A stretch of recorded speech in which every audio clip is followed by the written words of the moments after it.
Don't blame Pakistan for the outcome of the war in Afghanistan.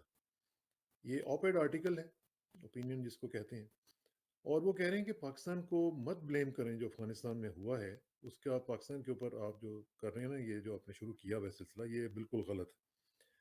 اور وہ basically شروع یہ یہاں سے کر رہے ہیں کہ انہوں نے یہ جو ہیئرنگز ہوئی ہیں پچھلے دنوں میں, وہ انہوں نے دیکھی ہیں, اور اس سے انہیں مایوسی ہوئی ہے کہ جس طریقے سے پاکستان کی قربانیوں کو ایکنالج کرنے کے بجائے پاکستان کے اوپر الزامات لگائے گئے ہیں. پھر انہوں نے کہا کہ let me put it plainly, میں اس کو بالکل صاف طور پہ آپ کو بتا دوں. Since 2001, I have repeatedly warned that the Afghan war was unwinnable. میں نے کئی دفعہ بتایا آپ لوگوں کو, امریکنز کو, کہ یہ جو افغانستان کی جنگ جو آپ نے شروع کی ہوئی ہے, یہ آپ جیت نہیں سکتے ہیں. Given their history, Afghans would never accept a protracted foreign military presence. ان کی ہسٹری ہے کہ وہ جو باہر کی جو فورسز آتی ہیں ان کو وہ ایکسیپٹ نہیں کرتے ہیں. And no outsider, including Pakistan, could change this reality. اور کوئی بھی جو باہر کی طاقت ہے بشمول پاکستان, اس حقیقت کو بدل نہیں سکتا. پھر اس میں لکھتے ہیں کہ جس طریقے سے مختلف پاکستانی گورنمنٹس جو ہیں انہوں نے امریکہ کو خوش کرنے کے لیے مختلف چیزیں کی, انکلوڈنگ پرویز مشرف صاحب کا انہوں نے نام لیا ہے, اور اس میں انہوں نے بتایا کہ انہوں نے ہر چیز ان کے آگے رکھ دی اور ان کی ہر بات مان لی. اس کا وہ تجزیہ کر رہے ہیں. The United States asked Pakistan to target included groups trained jointly by the CIA and our intelligence agency, the ISI, to defeat the Soviets in Afghanistan in 1980s. Back then, these Afghans were hailed as freedom fighters. یہ ڈپلیسٹی جو انہوں نے United nations کی general assembly کے اجلاس میں جو تقریر کی ہے, اس میں بھی انہوں نے ذکر کیا تھا کہ یہ آپ انہی لوگوں کو پہلے آپ ہیرو کہتے رہے ہیں, انہی لوگوں کو آپ بلا کے وائٹ ہاؤس میں, کیمپ ڈیوڈ میں آپ دعوتیں کرتے رہے ہیں, اور اب آپ ان کو کہہ رہے ہیں کہ ٹیررسٹ ہیں. Once the Soviets were defeated, the United States abandoned Afghanistan. کہ جب سوویٹس کو آپ نے شکست دے دی اور ان کے ساتھ مل کے دی, تو پھر آپ نے ابینڈن کر دیا. یہ تو ہلری کلنٹن کی مشہور و معروف تقریر آپ نے سنی ہے نا, کہ جس میں انہوں نے یہ کہا کہ ہم نے ان کو چھوڑ دیا, اور ہم نے پھر ان کو کہا اچھا جی سینکشنز کے لیے تیار ہو جائیں پاکستان. اور پھر یہ اس میں عمران صاحب نے بھی کہہ دیا ہے کہ sanction my country leaving behind over 4 million Afghan refugees. یعنی آپ نے ایک جنگ لڑی, اس میں آپ نے اپنے ڈیزائرڈ ریزلٹس لیے اور ادھر سے ان کو ابینڈن کیا, ان کو چھوڑا, ادھر سے بھاگے, اور سارے کا سارا جو گن تھا وہ پاکستان کے اوپر ڈال کے کہ جی اب آپ یہ سنبھالیں ان کو, ریفیوجیز کو, اور ہم جا رہے ہیں.